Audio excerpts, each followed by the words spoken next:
Welcome to ISR 9 news. ముందుగా headlines.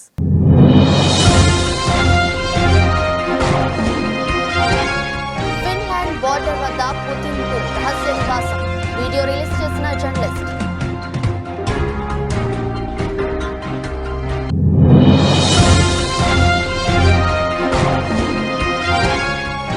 Irani నౌకను hijack చేసిన Somali pirates. 19 మంది పాకిస్తానీలను రక్షించిన ఇండియన్ నేవీ.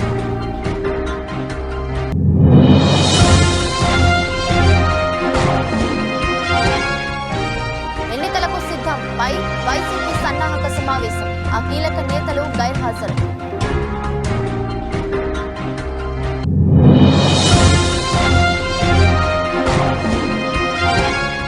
రాజమండ్రి రా కదిలిన సభలో రసాయన చంద్రబాబుకు తప్పిన ప్రమాదం.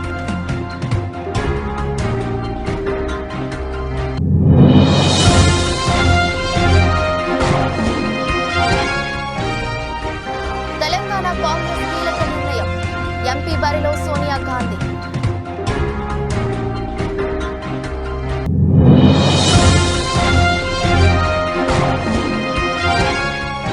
ఈ ప్రపంచంలో నా కథ ముగిసిందనుకున్నా, అదృష్టం కొద్దీ బతికా.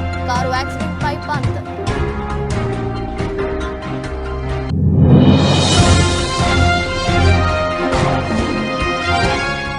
త్వరలో పెళ్లిపీట లెక్కబోతున్న అమిత్ జాక్సన్. ప్రియుడితో ఎంగేజ్మెంట్.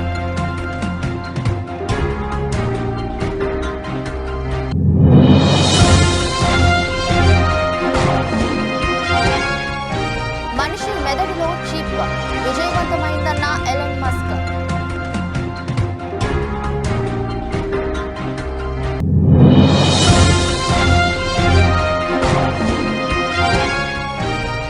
లాభాలతో ప్రారంభమై నష్టాల్లోకి జారుతున్న మార్కెట్లు.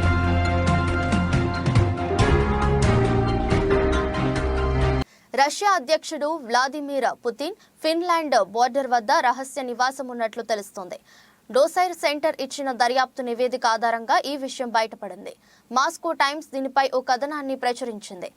కరేలియాలోని లేక్ లడోగా నేషనల్ పార్కులో పుతిన్ రహస్య స్థావరం ఉన్నట్లు భావిస్తున్నారు.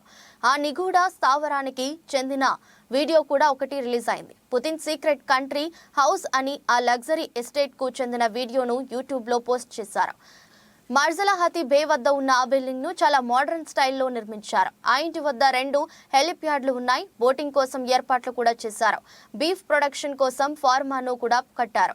ఇంటీరియర్ డెకరేషన్ కోసం అత్యంత ఖరీదైన రాళ్లను వాడినట్లు తెలుస్తుంది. పుతిన్ ఇంటి ముందు ఓ జలపాతం కూడా ఉన్నట్లు రిపోర్టర్లు పేర్కొన్నారు. యాంటీ ఎయిర్ క్రాఫ్ట్ సిస్టమ్ తో నిర్మించిన ఓ ప్రదేశం కూడా ఉంది.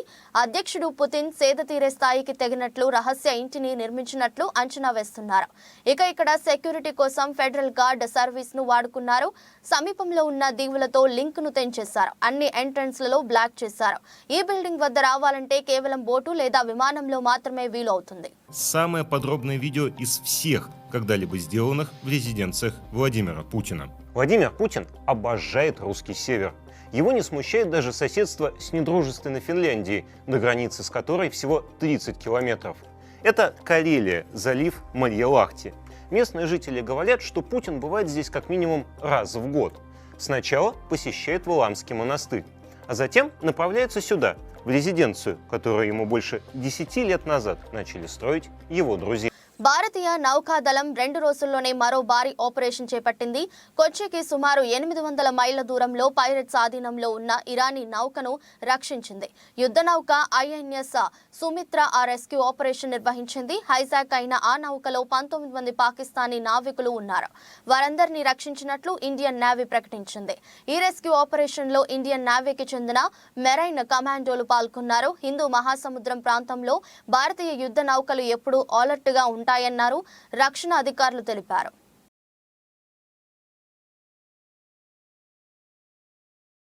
తిరుపతిలో వైసీపీ సిద్ధం సభ సన్నాహక సమావేశం జరిగింది. వైసీపీ ప్రజా ప్రతినిధులు, నియోజకవర్గ ఇన్ఛార్జీలు ఈ మీటింగ్ లో పాల్గొన్నారు. టికెట్ దక్కని కొంతమంది అసంతృప్తి ఎమ్మెల్యేలు సమావేశానికి డుమ్మా కొట్టారు. మరోవైపు రానున్న ఎన్నికల్లో రాయలసీమను క్లీన్ స్వీప్ చేస్తామని విశ్వాసం వ్యక్తం చేశారు మంత్రి పెద్దిరెడ్డి. ఆంధ్రప్రదేశ్ లో అధికార వైఎస్ఆర్సీపీ ఎన్నికలకు సిద్ధమవుతుంది. అందులో భాగంగానే సిద్ధం పేరుతో భారీ బహిరంగ సభలు నిర్వహిస్తుంది. మొన్న ఉత్తరాంధ్రలోని భీమిలిలో భారీ సభను నిర్వహించి ఎన్నికల శంఖారావాన్ని పూరించింది. ఇక ఫిబ్రవరి 3వ తేదీన అనంతపురం జిల్లాలోను సిద్ధం పేరుతో బహిరంగ సభను నిర్వహించేందుకు ప్లాన్ చేస్తుంది. అందులో భాగంగానే ఇవాళ తిరుపతిలో సన్నాహక సమావేశం నిర్వహించారు. ఇందులో రాయలసీమలోని 49 నియోజకవర్గాలకు చెందిన ఎమ్మెల్యేలు, వైసీపీ ఇన్ఛార్జీలు పాల్గొన్నారు. మంత్రి పెద్దిరెడ్డి రామచంద్రారెడ్డి ఆధ్వర్యంలో తిరుపతిలో జరిగిన సన్నాహక సమావేశంలో సిద్ధం సభ ఏర్పాట్లపై చర్చించారు.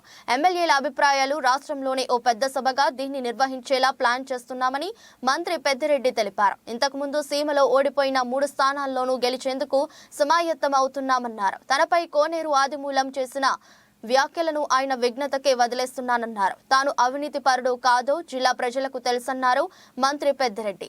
మరోవైపు అనంతపురంలో జరిగే సిద్ధం సభ నిర్వహణకు సన్నాహకంగా జరిగిన ఈ సమావేశానికి కొందరు నేతలు డుమ్మా కొట్టారు. ఈ ఎన్నికల్లో టికెట్ దక్కని అసంతృప్తి ఎమ్మెల్యేలంతా హాజరు కాలేదు. వారిలో రాష్ట్ర మంత్రి గుమ్మనూరు జయరాం, ఎమ్మెల్యేలు ఆదిమూలం, ఎంఎస్ బాబు, నవాజ్ బాషా, తిప్పేస్వామి, మేడా మల్లికార్జునరెడ్డి, సిద్ధారెడ్డి హాజరు కాలేదు. మరోవైపు కొందరు అసంతృప్తి ఎమ్మెల్యేలకు ఆహ్వానం లేకుండా సమావేశం నిర్వహించినట్లు తెలుస్తోంది. మొత్తానికి సన్నాహక సమావేశానికి ఏకంగా 10 మందికి పైగా ప్రజా ప్రతినిధులు హాజరు కాకపోవడం చర్చనీయాంశంగా మారింది. సమావేశానికి ఒక ప్రత్యేకత కూడా ఉంటుంది. ఎందుకంటే ఈ రాయలసీమ జిల్లాల్లోనే వైఎస్ఆర్ కాంగ్రెస్ పార్టీ గతంలో కూడా చాలా మంచి పెర్ఫార్మెన్స్ చేసింది. అప్పుడు పొరపాటున 3 నియోజకవర్గాలు ఓడిపోవడం జరిగింది. ఇప్పుడు ఆ 3 నియోజకవర్గాలు కూడా గెలవాల. మొత్తము 50 స్థానాలలో సత్యవేడితో కలిపి 50 స్థానాలలో అన్నింటిలో కూడా గెలవాలని చెప్పి మన దానికి సమాయత్తం కావాలని చెప్పి అది ఎన్నికల కేడర్ సమావేశమైనా కూడా ఎన్నికలకు సమాయత్తం అయ్యే విధంగా ఆ సమావేశాన్ని మనం జరుపుకోబోతూ ఉన్నాం.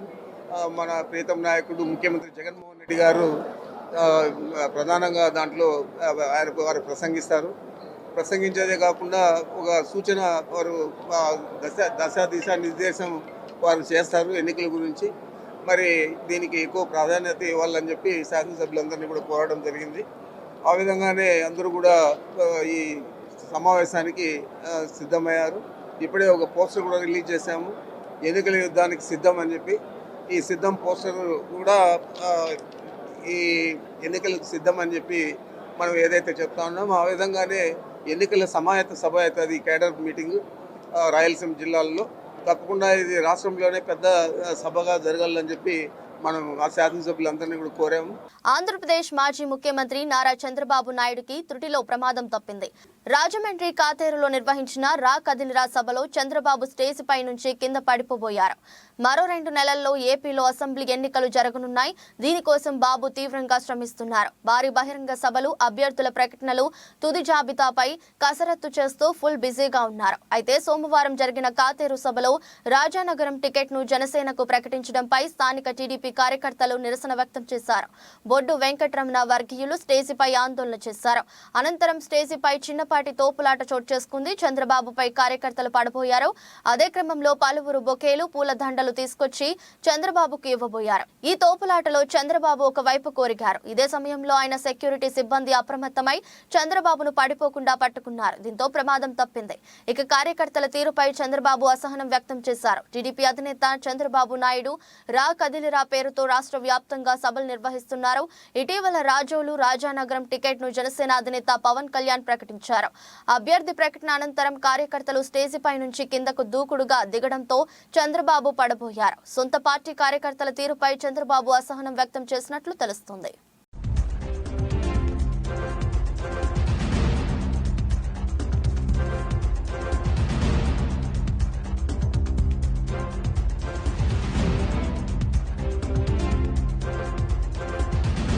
రాజ్యసభ ఎన్నికల షెడ్యూల్ విడుదలైన వేళ కాంగ్రెస్ కీలక నిర్ణయాలు తీసుకోవాలని భావిస్తుంది. తెలంగాణ నుంచి సోనియా గాంధీకి రాజ్యసభ సీటు ప్రపోజల్ పెట్టబోతుంది. లోక్సభ ఎన్నికల్లో పోటీ చేసేందుకు సోనియా విముఖత చూపిస్తే రాజ్యసభ సీటు ఇవ్వాలని భావిస్తున్నారు. ప్రస్తుతం తెలంగాణలో ఖాళీ కాబోతున్న 3 రాజ్యసభ స్థానాల్లో కాంగ్రెస్ కు 2, బీఆర్ఎస్ కు 1 స్థానం వచ్చే అవకాశం ఉంది. కాంగ్రెస్ కు వచ్చే 2 స్థానాల్లో ఏఐసీసీకి 1, రాష్ట్ర నేతలకు మరో స్థానం ఇచ్చే అవకాశం ఉంది. ఏఐసీసీ కోటాలో సోనియా గాంధీకి తెలంగాణ నుంచి రాజ్యసభ సీటు ఇవ్వాలని భావిస్తున్నారు. 2వ సీటు కోసం భారీగా ఆశావహులు ప్రయత్నిస్తున్నారు. చిన్నారెడ్డి, రేణుకా చౌదరి, వంశీచందర్ రెడ్డి పేర్లు రేసులో ఉన్నాయి. తెలంగాణ ఇచ్చిన సోనియా గాంధీకి ప్రత్యేక గుర్తింపు ఇవ్వాలనే యోచనలో కాంగ్రెస్ ఉంది. తెలంగాణలో 3 రాజ్యసభ స్థానాలు ఖాళీ కానున్నాయి. ఏప్రిల్ నెలాఖరులోపు వీటిని భర్తీ చేయాల్సి ఉంటుంది. ఫిబ్రవరి 27న రాజ్యసభ ఎన్నికలు జరగనున్నాయి. అదే రోజున ఫలితాలు వెల్లడిస్తారు. రాజ్యసభ ఎన్నికలకు సంబంధించి అభ్యర్థుల పేర్లపై కాంగ్రెస్ లో తీవ్ర ఉత్కంఠ నెలకొంది. తెలంగాణ ఇచ్చిన సోనియా గాంధీని తెలంగాణ దేవతలాగా కాంగ్రెస్ పార్టీ భావిస్తుంది. ఈ క్రమంలో ఖచ్చితంగా తెలంగాణ నుంచి సోనియా గాంధీకి ప్రాతినిధ్యం ఇవ్వాలని కాంగ్రెస్ నేతలు భావిస్తున్నారు. అందులో భాగంగానే ఖమ్మం లోక్సభ స్థానం నుంచి పోటీ చేయించాలని ఇప్పటికే పొలిటికల్ అఫైర్స్ కమిటీలో కూడా ఏకగ్రీవ తీర్మానం చేశారు. అయితే ఆరోగ్య పరిస్థితుల కారణంగా ఒకవేళ ప్రత్యక్ష ఎన్నికల్లో పోటీ చేయలేకపోతే కనుక ఖచ్చితంగా రాజ్యసభ ఎన్నికల్లో సోనియా గాంధీ పేరును తెలంగాణ నుంచి ప్రతిపాదించాలని కాంగ్రెస్ నేతలు భావిస్తున్నారు. आज हालात ये हैं कि ये खुलेआम धमकी देते हैं, कहते हैं कि अगर ये जीत नहीं होते तो कर्नाटका को मोदी जी का आशीर्वाद नहीं मिलेगा। कहते हैं कि भाजपा हार गई तो यहाँ बहुत झगड़ा हो जाएंगे। मैं आपकी तरफ से इनसे कहना चाहती हूँ कि कर्नाटका के लोगों को इतना बेबस और लाचार मत समझे। कर्नाटक के लोग किसी के आशीर्वाद पर नहीं, अपनी मेहनत और संकल्प पर भरोसा करते हैं। कर्नाटक के लोग डरपोक नहीं, लालची नहीं है कि आप उन्हें फुसला दें। कर्नाटक के लोग 10 मई को आपको बताएंगे कि वे किस मिट्टी से बने हैं। జాతిపిత మహాత్మా గాంధీ వర్ధంతి సందర్భంగా ఆయన చిత్రపటానికి సీఎం క్యాంపు కార్యాలయంలో నివాళులర్పించిన సీఎం వైఎస్ జగన్.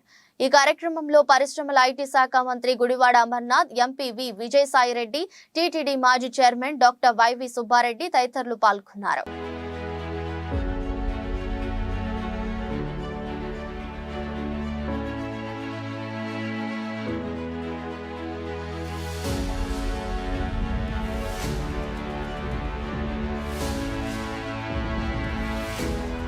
తెలంగాణ ముఖ్యమంత్రి రేవంత్ రెడ్డిని మర్యాదపూర్వకంగా కలిసిన ప్రజాశాంతి పార్టీ అధ్యక్షుడు KA Paul. I'm here sitting with the Honorable Chief Minister of Telangana State, capital city Hyderabad. We are conducting Global Peace Economic Summit on October 2nd, Gandhi's birthday. In the meanwhile, we will be visiting your countries, hosting you. We are inviting you to come to this great and marvelous city. You can say it is the 9th wonder of the world, Hyderabad. And the Honorable Chief Minister is welcoming you. Please, Sri Ravant Reddy ji. I'm inviting you to Global Summit organized by Dr. K.A. Pal in Hyderabad. Please do come to Hyderabad and participate in Global Summit. Thank you. ముఖ్యమంత్రి YS Jaganmohan Reddy నిరుపేదలకు అనేక సంక్షేమ పథకాలు అందిస్తూ వారికి అండగా ఉంటుంటే చంద్రబాబు మాత్రం తన కొడుకును సీఎం చేసేందుకు కష్టపడుతున్నారని విజయవాడ ఎంపీ కేశినేని శ్రీనివాస్ ఎద్దేవా చేశారు. జగ్గయ్యపేట నియోజకవర్గం వత్సవాయిలో గాంధీ సెంటర్ నందు మండల సమాఖ్య ఆధ్వర్యంలో వైఎస్ఆర్ ఆసరా కార్యక్రమంలో ఎంపీ కేశినేని శ్రీనివాస్, ప్రభుత్వ whip MLA Samineni Udayabhanu, MLA సతీమణి విమల భాను పాల్గొన్నారు. ఈ సందర్భంగా జరిగిన సభా కార్యక్రమంలో ఎంపీ శ్రీనివాస్ మాట్లాడుతూ మాజీ ముఖ్యమంత్రి చంద్రబాబు నాయుడు పెత్తందారుల కోసమే పనిచేస్తాడని విమర్శించారు. జన్మభూమి కమిటీల ద్వారా పచ్చ చొక్కాల వారికే పథకాలు అందించేవారని అన్నారు. అనంతరం ఉదయభాను మాట్లాడుతూ డ్వాక్రా మహిళలకు రుణమాఫీ చేస్తానని మాజీ ముఖ్యమంత్రి చంద్రబాబు నాయుడు అక్క చెల్లెమ్మలను మోసం చేశారని అన్నారు. అనేక రకాల స్కూల్స్ మన నియోజకవర్గంలో అనేక రకాల స్కూల్స్ అన్ని నాడు స్కూల్ ఎలా ఉంది, స్లాబ్ అంతా పగిలిపోయింది, గోడల మీద రావి చెట్లు ముంచాయి, బ్లాక్ బోర్డ్ ఉండేది కాదు, కాంపౌండ్ వాల్ ఉండేది కాదు, గేదెలు మేకలు స్కూల్లో పడుతున్నాయి. అటువంటి స్కూల్స్ అన్నిటి కూడా ఆధునీకరణ చేశారు, చుట్టూ కాంపౌండ్ వాల్ కట్టారు, ఇవాళ డిజిటల్ క్లాస్ రూమ్స్ ఏర్పాటు చేశారు. బ్రహ్మాండంగా మన ఇంట్లో ఏ విధంగా అయితే పాలిష్ రాళ్ళు వేస్తామో అటువంటి పాలిష్ రాళ్ళని స్కూల్స్ లో వేశారు, చుట్టూ కాంపౌండ్ వాల్స్ కట్టారు, అన్ని రకాల టాయిలెట్స్ కూడా ఏర్పాటు చేశారు. అలానే చదువుకునే పిల్లలకి మంచి బ్యాగ్ ఇచ్చారు, 2000 రూపాయలు ఖరీదు చేసే బ్యాగ్ ఇచ్చి అందులో టెక్స్ట్ బుక్స్, నోట్ బుక్స్. ధనికుల కోసం కష్టపడే వ్యక్తి చంద్రబాబు నాయుడు గారు. అట్లాగే ఈ సమాజం రాష్ట్రం బాగుండాలని అనుకునే వ్యక్తి జగన్మోహన్ రెడ్డి గారు అయితే కేవలం తన పనికిరాని కొడుకుని ముఖ్యమంత్రిని చేయడం కోసం కష్టపడే వ్యక్తి చంద్రబాబు నాయుడు. మీరు చూశారు ఇవాళ 25 లక్షల చిల్లర కోట్ల రూపాయలు పేద ప్రజల కోసం అనేక రకాల పథకాల్లో ఇచ్చినటువంటి వ్యక్తి మనం ఈ భారతదేశంలో ఎక్కడ కూడా చూడాల.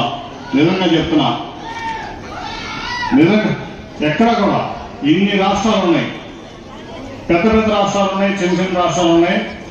మరి 25 లక్షల కోట్ల రూపాయలు పేదవారి అకౌంట్ లో వేశారంటే అది జగన్మోహన్ రెడ్డి గారి యొక్క పేదల పట్ల ఉన్న చిత్తశుద్ధికి అది తార్కాణం. అట్లాగే తన పిల్లలు నా భాను గారు చెప్పారు, నాడు నేడు స్కీమ్ లో స్కూల్స్ అన్ని కూడా డెవలప్ చేశారని. తన పిల్లలు ఎట్లయితే చదువుకున్నారో పేదవాళ్ళ పిల్లలు అంతకంటే మంచిగా చదువుకోవాలి.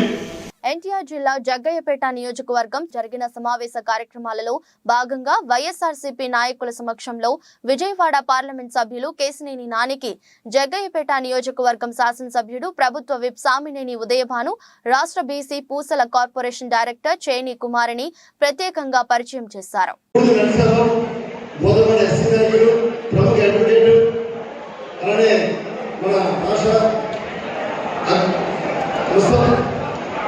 మస్తానం యాడ్ డైరెక్టర్, అలానే పూసల సంఘం డైరెక్టర్గా ఉన్న కుమారి గారు, అలానే రాజ్యలక్ష్మి గారు మహిళా పార్టీ అధ్యక్షులు జగ్గయ్యపేట టౌన్, అలానే శ్రీరామ్ నాయక్ గారు జగ్గయ్యపేట మండల మాజీ జడ్పీటీసీ అధ్యక్షులు, ఇంకా వేదిక నాయకులు,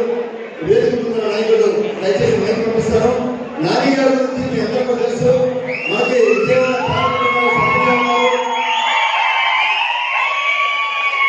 కాకినాడ జిల్లా జగ్గంపేట స్థానిక ఆర్యవైశ్య కళ్యాణ మండపం వద్ద జగ్గంపేట ఆర్యవైశ్య సేవా సంఘం ఆధ్వర్యంలో మహాత్ముడు గాంధీజీ 76వ వర్ధంతి వేడుకలు ఘనంగా జరిగాయి. ఈ కార్యక్రమానికి ముఖ్య అతిథిగా హాజరైన జగ్గంపేట ఆర్యవైశ్య సేవా సంఘం అధ్యక్షులు కొత్త కొండబాబు గాంధీజీ పొట్టి శ్రీరాములు విగ్రహాలకు పూలమాలతో అంజలి ఘటించారు. ఈ సందర్భంగా ఆయన మాట్లాడుతూ 1948 జనవరి 30వ తేదీన గాంధీజీ మనకు దూరమయ్యారని, నేటి తరంతో పాటు భవిష్యత్ తరాలకు ఆయన మార్గదర్శకుడని, శాంతి సామరస్యానికి ప్రతీకాని, ఆయన శ్వాస సత్యం, అహింస ఆయన ధ్యాస, పేదరికం, అంటరానితనం, నిర్లక్ష్యరస్యత నిర్మూలన అని, ఆయన కలగన్న గ్రామ స్వరాజ్య స్థాపనకు ప్రతి ఒక్కరూ కృషి చేయాలని, ఆత్మవిశ్వాసం, మనోధైర్యం, సరళి స్వభావం, సేవా దృక్పథం ఆయన మనకు అందించిన అస్త్రాలని, వాటిని మనమందరం పాటించాలని, ముఖ్యంగా యువత పోరాడి పట్టిన సామాజిక స్పృహ కలిగి ఉండాలని, అదే ఆయన మనకు అందించిన స్ఫూర్తి అని కొండబాబు తెలిపారు.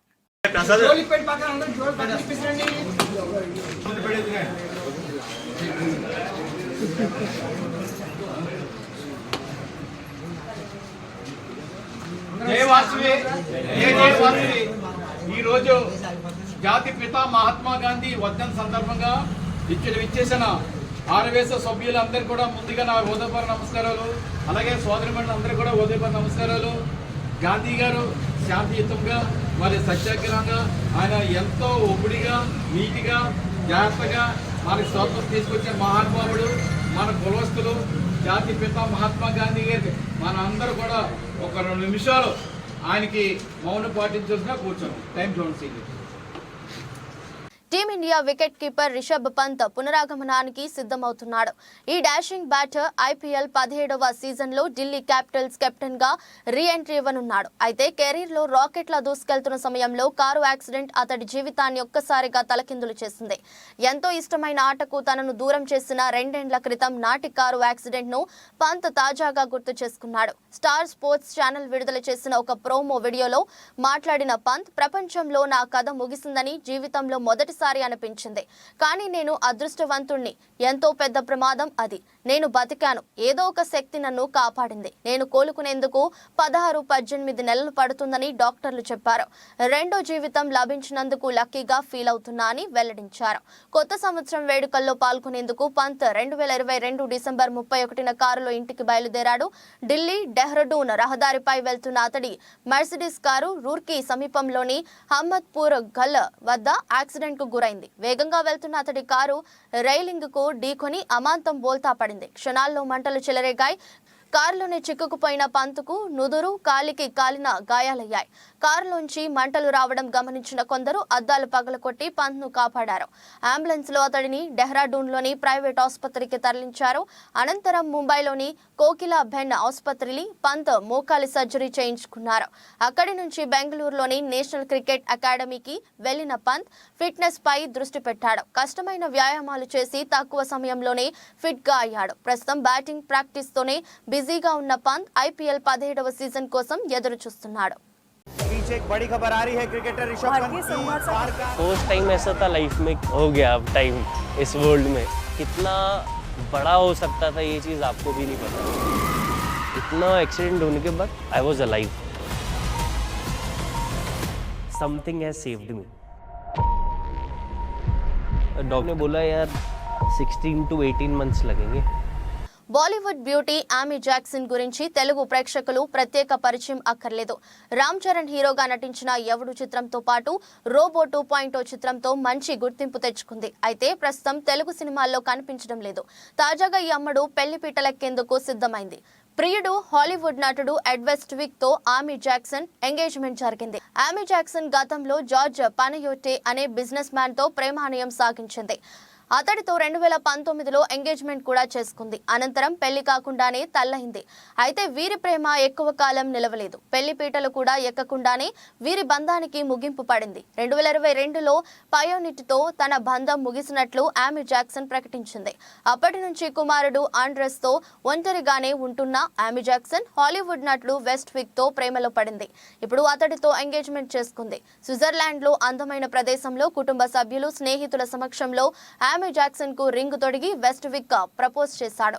ఆమీ జాక్సన్ సైతం వెస్ట్విక్ ప్రపోజల్ కు ఓకే చెప్పేసింది. ఇందుకు సంబంధించిన ఫోటోలు ఆమీ జాక్సన్ ఇన్స్టా వేదికగా షేర్ చేసింది. ప్రస్తుతం ఈ ఫోటోలు వైరల్ అవుతున్నాయి. ఇవి చూసిన అభిమానులు, పలువురు సెలబ్రిటీలు ఆమెకి శుభాకాంక్షలు తెలుపుతున్నారు.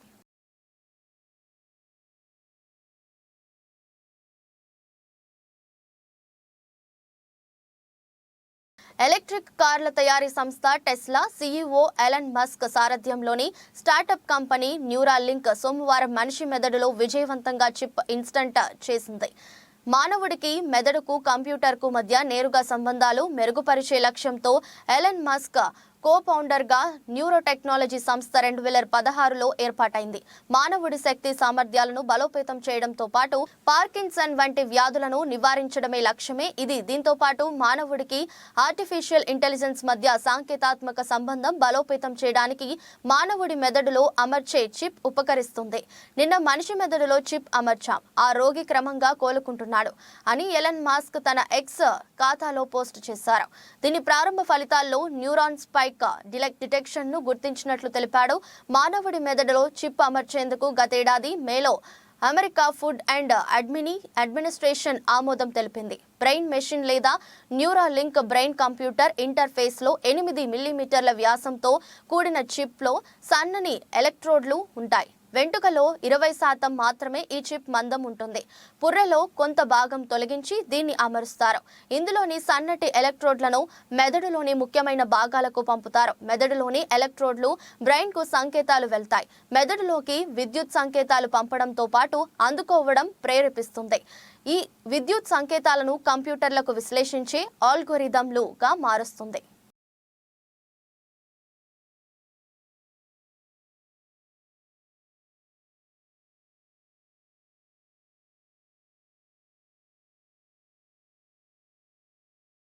ఉదయం 9:28 సమయంలో నెక్సెస్ 110 పాయింట్లు నష్టపోయి 71,831 వద్ద ట్రేడ్ అవుతుంది.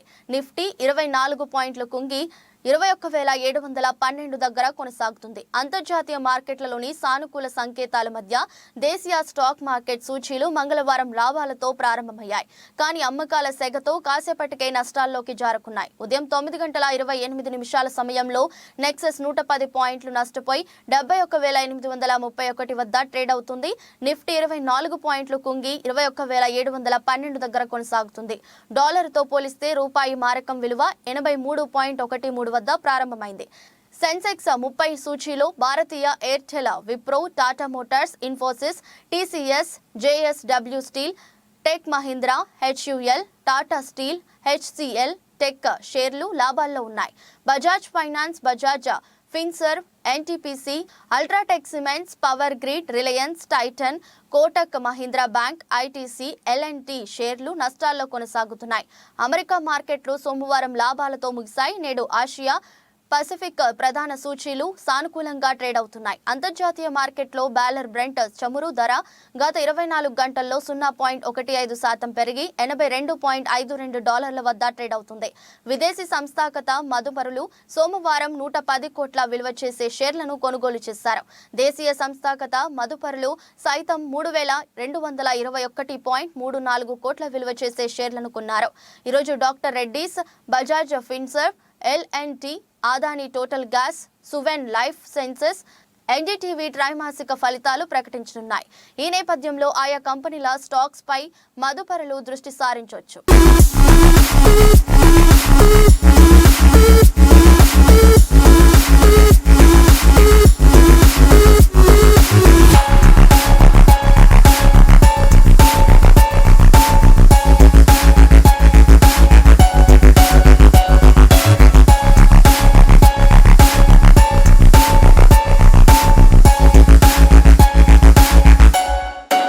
వార్తలు ముగించే ముందు మరోసారి హెడ్లైన్స్.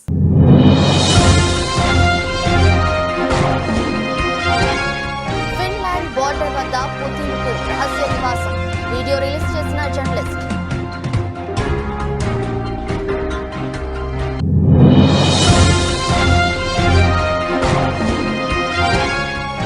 ఇరానీ నౌకను హైజాక్ చేసిన సోమాలి పైరేట్స్, 19 మంది పాకిస్తానీలను రక్షించిన ఇండియన్ నేవీ.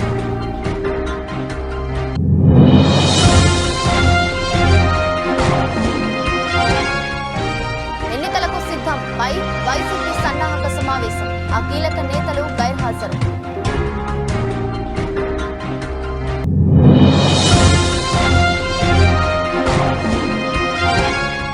రాజమండ్రి రా కదలిరా సభలో రసాబస, చంద్రబాబుకు తప్పిన ప్రమాదం.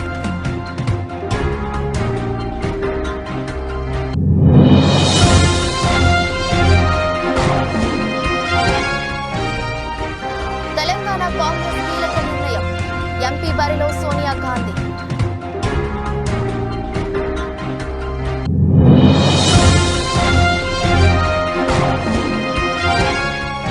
ఈ ప్రపంచంలో నా కథ ముగిసిందనుకున్నా, అదృష్టం కొద్దీ బతికా, కారు యాక్సిడెంట్ పై పంత్.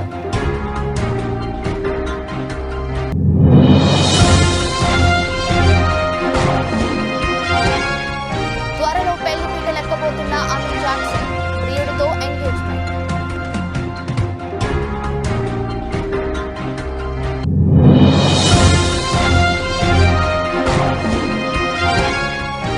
మనిషి మెదడులో చిప్ విజయవంతమైందన్న ఎలన్ మస్క్.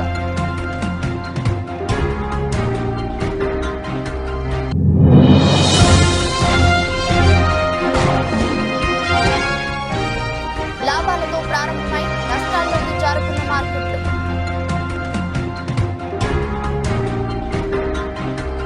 ఇది రోజు బులెటిన్. మరో బులెటిన్లో మళ్ళీ కలుద్దాం. అంతవరకు సెలవు. నమస్కారం.